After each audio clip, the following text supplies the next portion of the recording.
មិនដែលបានហូបគ្រប់គ្រាន់នឹងគេទេហើយមានតែការឈឺចាប់មានតែទុកលំបាកគ្រប់ពេលវេលាបានកូនមួយទៅប្តីខ្ញុំមានស្រីទៅចាប់ផ្ដើមធ្វើបាបវាយធ្វើបាបខ្ញុំមានតែការឈឺចាប់មានតែទុកលំបាកនៅក្នុងចិត្តដូច្នេះហើយប្តីខ្ញុំ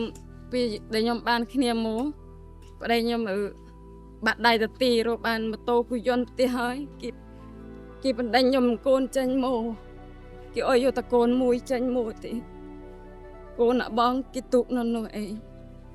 ហើយដល់ពេលឃើញបណ្ដេញខ្ញុំចេញមកបើខ្ញុំមិនចេញគេវាយគេយកដំបងវាយធ្វើបាបខ្ញុំធ្វើម៉េចឲ្យខ្ញុំចេញហើយខ្ញុំពីអ្នកកូនអត់បានហូបបាយហូបអីទេក៏ពោកូនចេញមកតែខ្ញុំអត់មានសង្ឃឹមទេខ្ញុំមកទៀតពេលមកដល់ភូមិកណើតនេះមីងក៏បានផ្សាយនឹងល្អមកខ្ញុំព្រះអង្គស្រឡាញ់ព្រះអង្គអាណិតព្រះអង្គជួយសង្គ្រោះយើងរួចពីអំពើបាបដូច្នេះហើយក៏ផ្សាយ2ដងបានខ្ញុំទៅពហិទៅខ្ញុំបែរជាមានភាពអំណរអរសប្បាយដែលឃើញក្រុមជំនុំទាំងអស់បានជ្រៀងសរង្គងព្រះអង្គហើយក៏រួមថ្វាយបង្គំព្រះអង្គហើយខ្ញុំក៏បានស្ដាប់ព្រះបន្ទូលព្រះ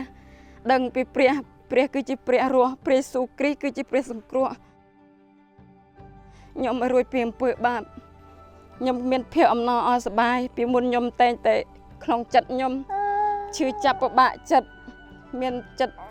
រឹងរូសដល់ពេលខ្ញុំចូលជឿព្រះអង្គពិតជាអស្ចារ្យព្រះអង្គបំផ្លាស់បំប្រែរូបជីវិតរបស់ទូមង្គមអ្នកមាន